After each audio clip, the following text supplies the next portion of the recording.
and we haven't heard from her or her husband or her children during the whole day. No answering the phone. If somebody can go by the house and check them, because the husband, they called from his work that he didn't show up to work. Oh God. Dogs. I need more units here. Hold this. This was the scene on September 17th, 2023, as Romeoville police prepared to enter a home, unaware of the bone-chilling discovery awaiting them. 350. I got 2 dogs, TV's knocked over, and a cocktail knocked over in the front room. I want 2 units to come up front, hold the front. We're gonna make entry through the back door.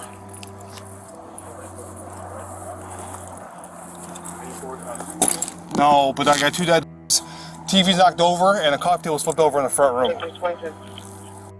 As the officer gathered his team to assess the situation, aware of the 2 dogs and the knocked-over TV inside the house, what they didn't realize is that they were on the verge of uncovering a scene straight out of a horror movie. You know what? I kind of want to grab my rifle. Grab your rifle. You go grab the rifle. You want me to shield? Yeah, I'm going to be your lethal cover round, though. Stand by.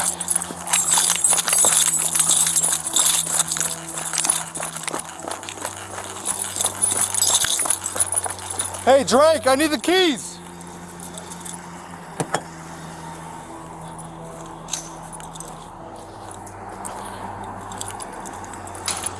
Ma'am, do you know your neighbors at all? Neighbors? Yeah, right here. No, I don't know them. Why? No? Okay. Have you seen anybody come and go in the last day or so? I'm here visiting my daughter, and we kicked her out. Okay, would you mind doing me a favor? Can you just stay in the house, please?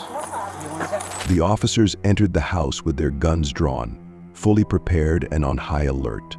They carefully looked around, watching every corner for any possible danger, ready for things to go wrong at any second. Drake, you stay behind me. Hey, no, you're behind me, okay? To the left, there's a second dead dog. You stay in the back of the stack. You watch our 6 as we move through the house, okay?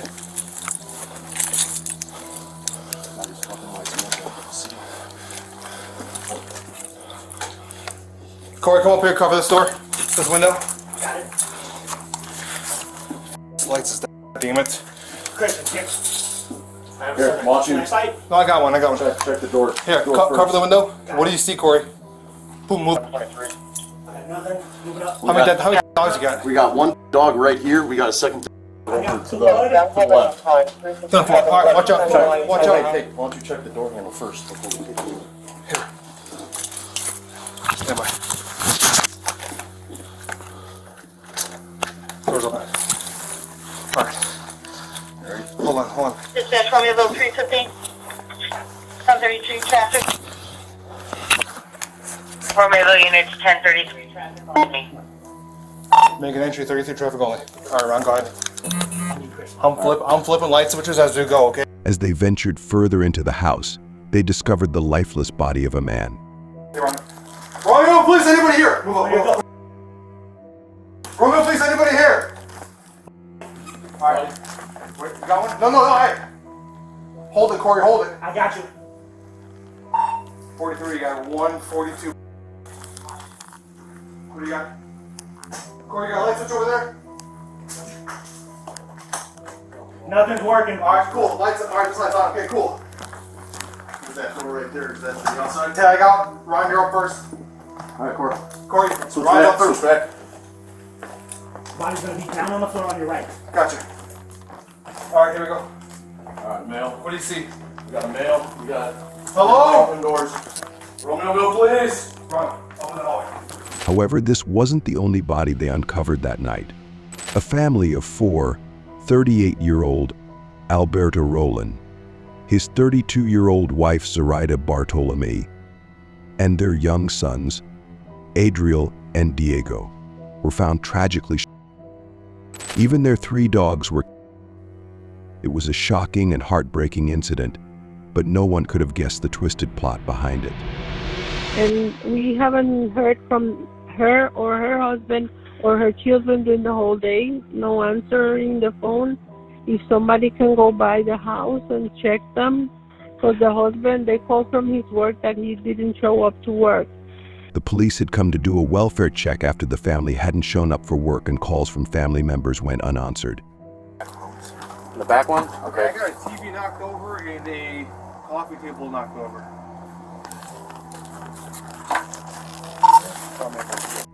After knocking repeatedly without receiving a response, and spotting a tipped-over TV and coffee table through the window, the officers became concerned and contacted the caller for additional information.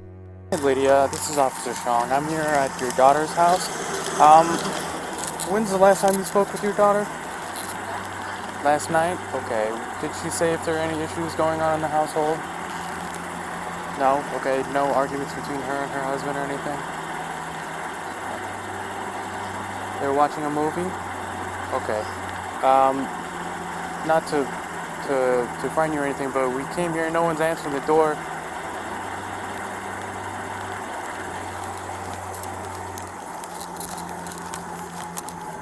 I'm sorry, hold on, ma'am, one moment.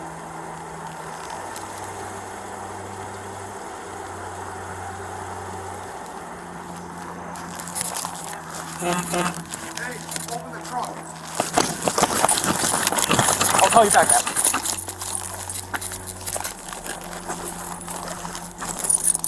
Inside, they found a house of horror. Who would be cruel enough to wipe out an entire family, including their dogs, with signs of a staged robbery, but nothing actually taken? What could have driven someone to commit such a brutal crime? We don't believe that the offender is among the victims right now. So it is not a murder. It is not a murder. While examining ring camera footage, cell phone location data, and other digital records, police uncovered a series of text exchanges between the female victim, Zoraida, and another individual, suggesting a possible affair. This discovery led them to identify a person of interest for questioning.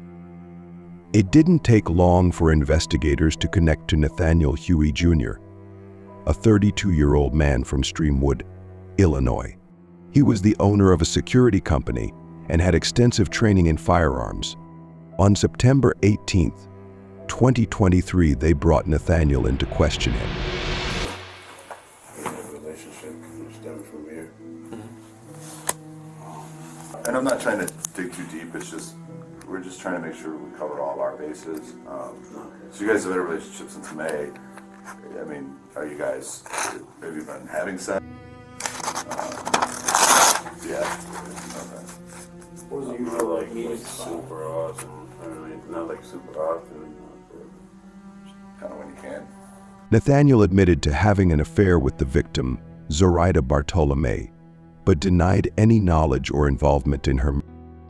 There wasn't enough evidence to arrest Nathaniel at the time, but police kept a close watch on him and quickly contacted his girlfriend, 50-year-old Ermelinda Palomo, for questioning. On September 18th, 2023, detectives arrived at Ermelinda's door. Unaware that they already had a suspect, she was surprised to find they were there to question her. Hi, Ermelinda. My name is Detective Garcia. Hello. From the Romeoville Police Department. This is Detective Wagner. Hello. I know you know what's going on and why you were here. Okay? I know you were talking on the phone with your husband right now. Husband or boyfriend?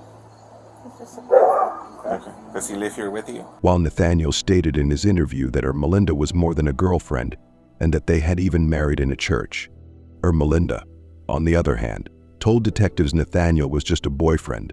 Ermelinda suggested talking to the detectives away from the house because Nathaniel was still inside the house. Okay. Why are you scared of him? Oh, I'm not scared. Well, Okay. Why are you scared right now? because when I called him, because I was scared, I didn't know where he was. Okay. He said, someone's following me. Okay. So I called and I called. And then I heard him say, why are you following me? Do you want to search the car? And then someone said to him, there are messages from you, and it's because her husband found out you were having an affair. And I didn't know that. You didn't know what? That he was having an affair. Okay. When did you find that out? Right now? Just right now. Okay. When's the last time that he had an affair? Because I know this is not the first time. No, it's not. Okay. Ermelinda appeared visibly shocked and heartbroken upon discovering Nathaniel's affair, firmly denying any knowledge of the victims or their. On September 19, 2023, just one day after her questioning, Ermelinda's family received an unexpected text from her that said, "Take care of my grandbabies." When their calls and messages went unanswered, they grew concerned and quickly filed a missing persons report. Nathaniel was nowhere to be found and wasn't answering calls either. Meanwhile, rumors of Ermelinda's began to spread, with many suspecting that Nathaniel could be behind her disappearance. In reality, she was hitting the roads with her dear boyfriend, going to Tulsa, Oklahoma, which was more than 650 miles away from the scene. Nathaniel and Ermelinda were captured by a CCTV camera in a Walmart in Tulsa. At first glance, it might seem like a love-struck girlfriend was merely helping her boyfriend hide from the police, a boyfriend who had just killed an entire family. But in truth, Nathaniel's actions were far more than just an outburst. They were part of a calculated and disturbing plan of manipulation. The true mastermind behind them, not Nathaniel, it was someone else entirely. When Ermelinda Palomo discovered Nathaniel and Zoraida's affair, she set a plan in motion that was as sinister as it was calculated. Using fake social media profiles, she began sending Nathaniel messages, posing as dangerous figures from a Mexican cartel. Nathaniel, completely unaware that his own girlfriend was behind it, quickly bought into the lie. For years, Palomo manipulated him through these fake accounts, making him believe he was under constant surveillance by the cartel. She played on his fears, convincing him that his loyalty was being questioned and that Zoraida had betrayed him as a mole. By September 2023, Palomo's control over him was absolute. She persuaded him that the only way out was to kill Zoraida and her family. But how did Nathaniel fall so deeply into her web of deception? On September 16th, Nathaniel went to the Zoraida Bartolomei home. He cut window screens to stage a break-in, walked in through an unlocked door, and started shooting. First, he killed Alberto, who tried to defend his family. Then he moved to Zoraida and the children. No one was spared, not even the family's 3 dogs. But the twisted story didn't end there. Nathaniel and Ermelinda talked through her fake accounts after the as if nothing was wrong. Nathaniel, thinking he was talking to the cartel, expressed concern that he had forgotten to take phones from the victims. The level of manipulation was shocking. When police visited Ermelinda on September 18, 2023, she feigned ignorance about, despite texts revealing her anger and her messages to Nathaniel, posing as a cartel member. Realizing he was a suspect and she could be too, she chose to flee with him. We have in our possession some phones, okay? And in those phones, we're doing what it's called a phone dump. So what happens is if anybody's talking on a text app that you can download. Days after while Ermelinda and Nathaniel were shopping at a Walmart in Oklahoma, police tracked their location and prepared to make the arrest. A multi-state beyond the lookout, BOLO, alert was issued, covering Oklahoma and several neighboring states. Soon the authorities spotted Nathaniel's vehicle, triggering an attempt to stop the car. However, Nathaniel and Ermelinda refused to pull over, resulting in a high-speed pursuit across various county jurisdictions in Oklahoma. The intense pursuit came to a tragic end when Nathaniel lost control, causing the vehicle to crash and catch fire. As authorities reached the scene, they discovered both Nathaniel and Ermelinda Palomo died. Nathaniel had reportedly shot Ermelinda before turning the gun on himself. Nathaniel Huey was manipulated until his last breath, without ever knowing that his own girlfriend had tricked him into becoming a murderer. and taking the lives of an innocent family. This horrific crime leaves behind so many unanswered questions. How did Ermelinda Palomo have such control over Nathaniel? And how could she lead him to commit such? The families are left grieving, and while justice has been served, the scars of this tragedy will last forever.